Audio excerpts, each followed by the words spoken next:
movie opens up with a flashback to the time when our protagonist Victor was a little boy. On one fateful day, he and his family get into an accident as their car falls off a bridge. Although Victor manages to survive, his father doesn't make it. In the present, a teenage Victor has nightmares about the accident and has developed a paralyzing fear of heights. One morning, he refuses to go to school because the students are being taken on an excursion to the nearby mountains. There, they plan to watch the solar eclipse, but Victor is afraid his phobia will kick in when they reach the top. However, his mom makes him change his mind by promising that his father will always be there to protect him. Meanwhile, 1,000 years in the past, a shaman casts a spell that will help him find a powerful artifact named the Stone of Power. He plans to use it to rule the whole world. The fire in front of him forms the shape of a dragon head, which matches the image on Victor's jacket in the present day. In the meantime, Victor has fun on the excursion with his best friend, Vovchik. He's also brought a bunch of fireworks to light at the end of the day. On the other hand, Vovchik has brought a megaphone to fool around with. After walking through the forest for a while, the group reaches a bridge. However, Victor freezes in the middle of it because of his phobia. This forces Vovchik to drag him back to the start of the bridge while the entire class laughs at him. Embarrassed, Victor runs into the forest and hides from everyone else near a cliff. Soon afterwards, Vovchik finds his friend and tries to console him. However, their chat is interrupted as the solar eclipse begins. Suddenly, a massive earthquake hits the area. Vovchik falls off the edge of the cliff and holds on to the rocks just in time. Victor wants to help him, but his phobia of heights keeps him frozen. And before he can muster the courage to do anything, a magical portal opens behind him and absorbs Victor along with Vovchik's megaphone. When Victor opens his eyes again, he finds himself on the same cliff, but 1,000 years in the past. Nearby, there's a man in armor named Oleshko being attacked by a group of enemy soldiers called Cumans. Oleshko, being a crafty swordsman, defeats these soldiers easily. But things get complicated when he's attacked by their leader, Andek, who quickly overpowers him and brings more soldiers as backup. At that moment, Victor trips while trying to get a better look at the fight and accidentally activates the megaphone. This distracts the soldiers and gives Oleshko a chance to escape. Luckily, he has a horse and picks up Victor before the Cuman soldiers can get their hands on him. After a while, Victor and Oleshko reach a river, where the latter summons the water spirit to form a path for them to pass. This path disappears once they've crossed, forcing Andak and the Cumans to give up on the chase for the time being. Following this, Oleshko takes Victor to his village, which is protected by a stronghold. Victor's garments and way of talking are viewed as strange by the residents, and they fear he might be a spy. Hence, they throw him in prison until they decide what to do. Meanwhile, Andak goes to see the shaman to discuss the failure of their mission, but the shaman surprisingly reacts happily when he hears about the boy in weird clothes. He believes that Victor is the person that will guide them to the Stone of Power. Sometime later, Victor is visited by Olenka, a young local girl who brings him milk and makes sure he's doing fine. Soon afterwards, Oleshko comes to pick him up and takes him to the river for a test. The water spirit will decide if he's a spy or if he's trustworthy. Once they reach the river, he is thrown into the water with his hands tied. But the river spirit considers him worthy and throws him out without hurting him. Victor is then accepted as one of the villagers and gets to meet the leaders properly. Among the leaders are the wise elder, Ovisi, and the fighters, Oleshko, Ilya, and Dobrinya.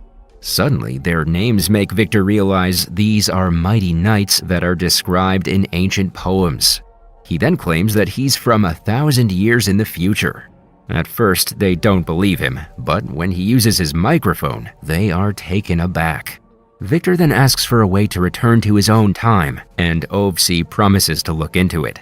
Later in the evening, Oleshko comes with some news after talking to the river spirit. There is a way for Victor to return to the future, but for that, he will have to search for a mage who can teach him how to open the time portal by force. Fortunately, Oleshko knows where to find a mage. As the days pass, Victor spends his time in the village learning to use the sword and the bow. He also gets to see the Stronghold's watchtower, which is so tall that it can help them keep an eye on the whole kingdom. Later, he also meets Tuharin, a dim-witted Cuman prisoner who is kept inside a cage near the watchtower. After the training sessions are over, Victor leaves the village. He's on the lookout for the mage using a map that Oleshko had shown him. Fortunately, he comes across Olenka while she's gathering mushrooms and convinces her to be his guide as she knows the area well. Without noticing the shaman's spy raven that's following them, the teens walk for a few hours until they enter a passage between two huge rock walls. Victor suddenly finds himself in a desolate land, which is an illusion cast by a mage who lives nearby. He can hear strange voices in his mind. The voices say that if he wants knowledge, he must confess his greatest fear without lying. Without hesitation, Victor shares the story of the car crash and his fear of heights. The mage approves of the boy for having accepted his weakness and shares the information he's looking for. He reveals that an artifact called the Stone of Power can help him open the portal to the future. However, when Victor asks where the stone can be found, the mage replies in a riddle. He says it can be found where the wingless make their nests and will be seen when Victor rides the wind. Only someone able to touch another heart with his own can reach the Stone of Power. As soon as the mage finishes saying the riddle, Victor returns to the forest with Olenka. When he shares the riddle, she guesses that the nest for the wingless must refer to a nearby village named Stork Village. A few hours later, the duo makes it to the village. Victor makes a kite on the spot and uses it to ride the wind, just like the riddle said.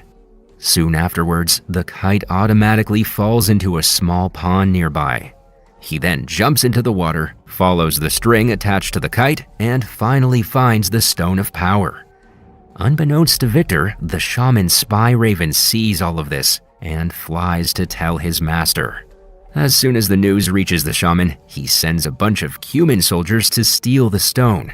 Just like he had hoped for, these ruthless warriors not only kidnap Victor and Olenka, but also light the Stork village on fire.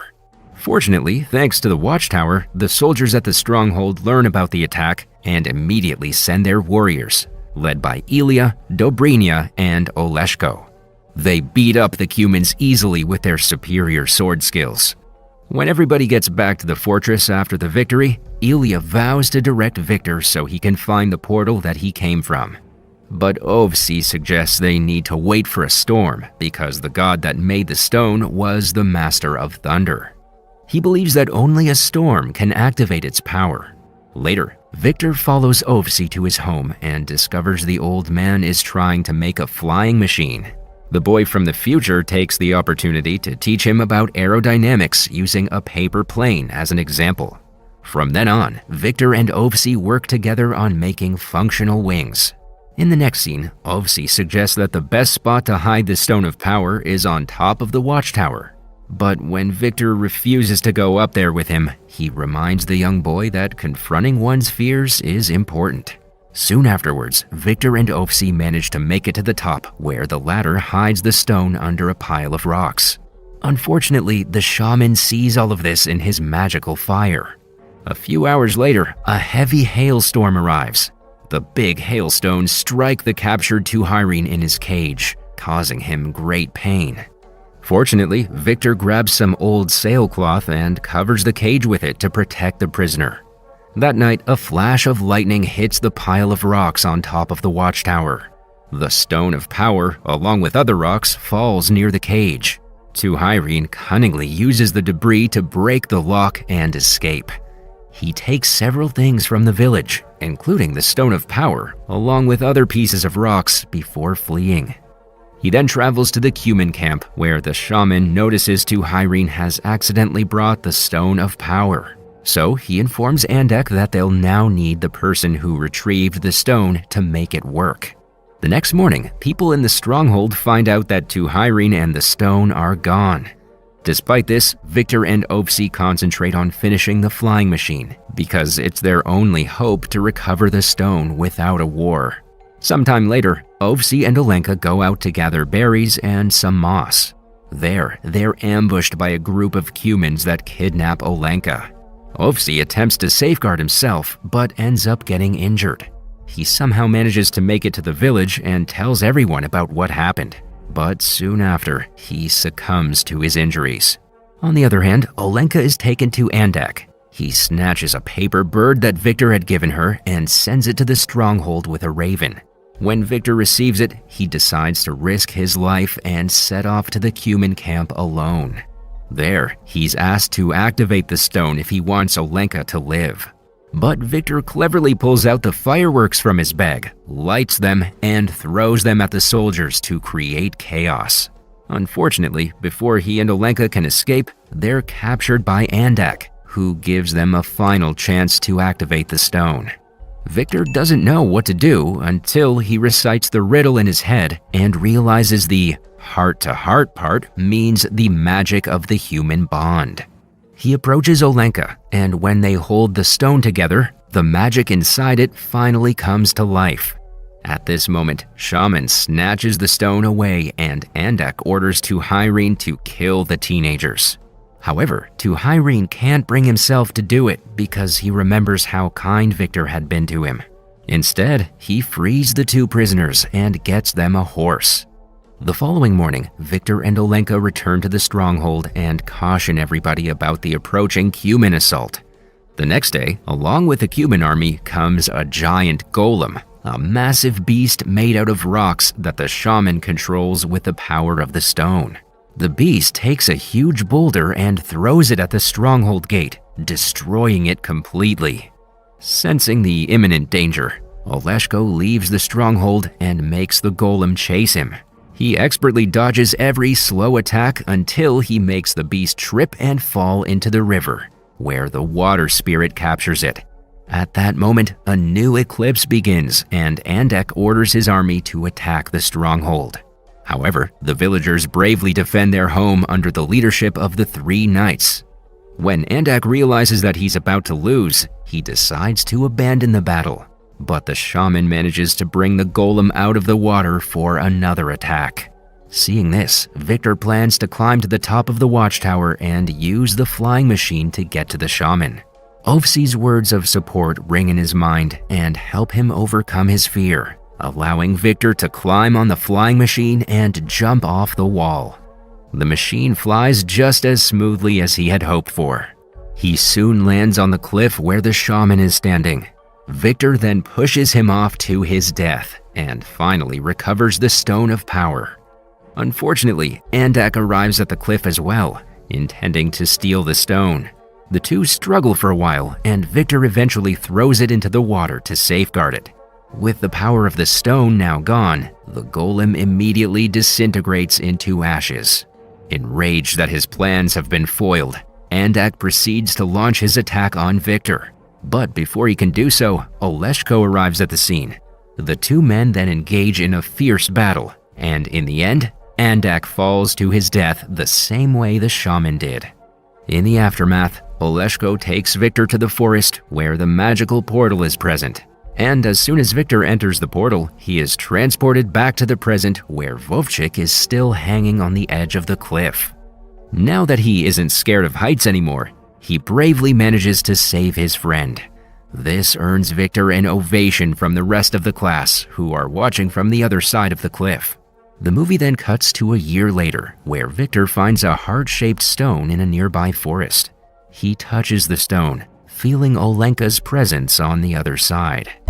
Subscribe for more videos like this, turn on notifications, and leave a like to help the channel out. Thank you for watching.